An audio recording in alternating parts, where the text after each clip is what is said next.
fortunate to have Lieutenant General S.K. Saini, PVSM, AVSM, YSM, VSM, ADC, Vice Chief of the Army Staff, and Chairman Board of Governors clause to deliver the special address and commence the day's proceedings.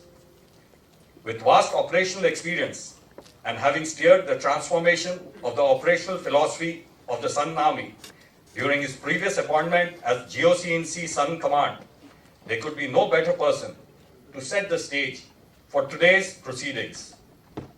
May I now request General Saini, Vice Chief of the Army Staff, to deliver the special address.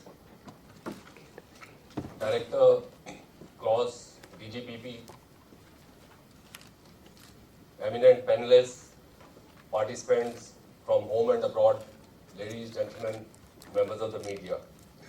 It's my pleasure and privilege this morning to be here amongst the domain experts in various fields who are here to share their perspective on this very contemporary theme.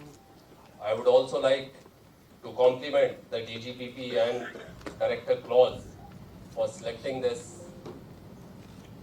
topical issue which will give us insight, fresh insights into the questions which we are grappling with, especially those who are in the profession of arms. I am confident that the deliberations today will be equally engaging and valuable as yesterday. As we commence today's session, I intend sharing my thoughts on what is changing and our coping strategy. So what is changing? About 3 decades back, war used to be very easy to comprehend and define. Now, it is complex and ambiguous. There is widespread consensus that the character of conflict is changing, but little agreement as to how. New terms have proliferated. Just to mention a few: hyper war, 4th, 5th generation war, hybrid war, non-contact, unrestricted warfare, and grey zone warfare, which to my mind is a misnomer in itself. This approach of classifying conflict into such categories is overall compartmentalized and does not give you a sense of what is changing. In fact, we have a propensity to pick up new terms after an article appears in a journal and start changing them. I think in our glossary of military terms or otherwise, we have adequate terminologies with which we can describe the changes which are taking place. As you have seen with the terms which I just read out, there are different issues which come to the fore. We always say that the nature of conflict is enduring and the character is changing. So all these terms also indicate that perhaps we may have to look at the nature of conflict itself. All the adjectives that we use to define the enduring nature of conflict, like victor and the vanquished, violence, etc., they indeed are changing. So therefore, we need to have a look at that as well. By its very chaotic nature, conflict is impossible to anticipate precisely. Therefore, the challenge lies for the professionals to make a reasonable assessment, which should not be off the mark, very much off the mark, so that we can align the policy and the resources in the planning process. To do that, the first question we need to answer is conventional war dead? I don't think so. Assessments or rumors of the demise of conventional war have been exaggerated. Anticipated trends show that while large-scale traditional land wars may be less probable and conflict on the land below the threshold of all-out war may be more frequent. So therefore, we need to keep that in mind. However, as far as the Indian Army is concerned, with the peculiar conditions that we have on our borders and the internal security situation, we need to be prepared to conduct operations across the entire spectrum of conflict. In the last 2 decades, new mediums or domains of space and cyber have joined the traditional warfighting domains such as land, air, and maritime.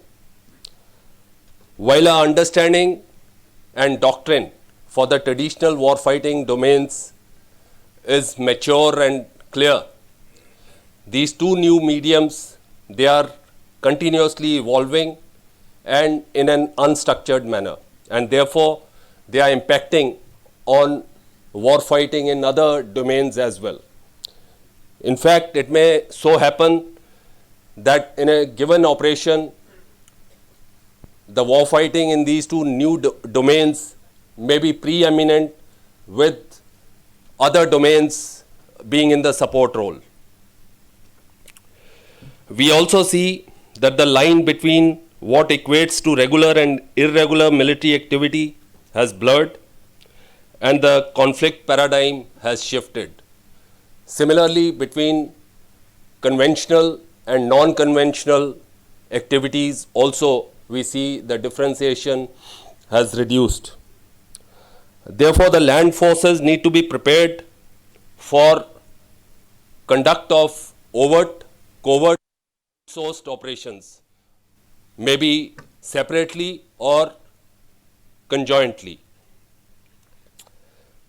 We also see that the qualitative technological advantage which the states have between amongst themselves or between the state and the non-state actors is also eroding and is going to erode further. So the takeaway from this scan is, in fact, the range of threats which we face is actually expanding. So therefore, what do we need to do? The first and foremost, to my mind, is institutional and operational agility. To hedge against an uncertain future, land forces need to be more agile, and this needs to be institutionalized both at the organization and the individual level. So therefore, it calls for a change of mindset as well as investing more in education and training. And therefore lies the primacy of the cognitive domain. Our agile organization should also have the ability to decentralize resources, decision making, and have some uncommitted resources or reserves which can then help us deal with the unexpected. A word about doctrine. By their very nature, military doctrine and operations are works in progress. To produce a firm doctrine takes anything from 3 to 5 years. And thereafter, for the doctrine to mature and implement takes another decade or so. So therefore, there's a reason for, there's a cause for us to telescope this implementation time. Also, our acquisition and sustainment processes need to be more responsive so that we can cut down this time and be more relevant to the change. Doctrine must also focus on cross-domain synergy. Doctrine for land warfare cannot be totally separated from warfighting in other domains. Conduct of operations in the grey zone. And I'm not using the grey zone term, what we are otherwise referring to grey zone warfare, where political dimension is more paramount. With a magnified grey zone, unprecedented situations will arise, defying solutions or clear-cut courses of action. As of now, as you are aware, we are grappling with anti-drone operations as to how to conduct them. All technology that is available these days is for point defense, but that is not what we are looking for. That is in the domain of the agencies like NSG, etc. How do we adapt to this paradigm to seize and retain initiative? What changes in our doctrine, organizational structures, and training will this entail? And what will constitute victory? These are some of the questions that we are looking for answers from this seminar. Now, a word about technological dependence paradox. While we have to embrace new technology, it alone won't help us win wars. We need to guard against creeping dependence on technology. Often these dependencies grow to an extent that it appears impossible to operate without technology, and which generates vulnerabilities.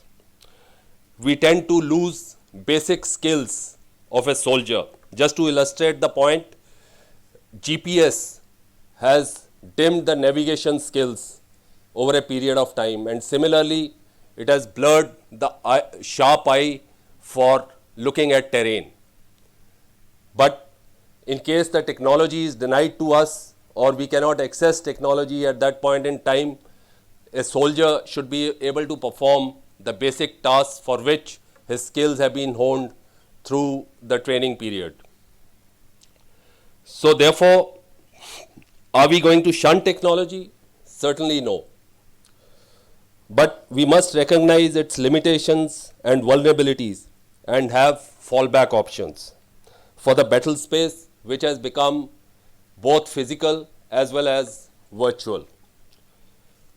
In the end, I would like to thank all our panelists yesterday as well as who are going to give us the inputs today for their effort and hard work, and I am sure we are going to find answers to these very vexing issues. Jai Hind.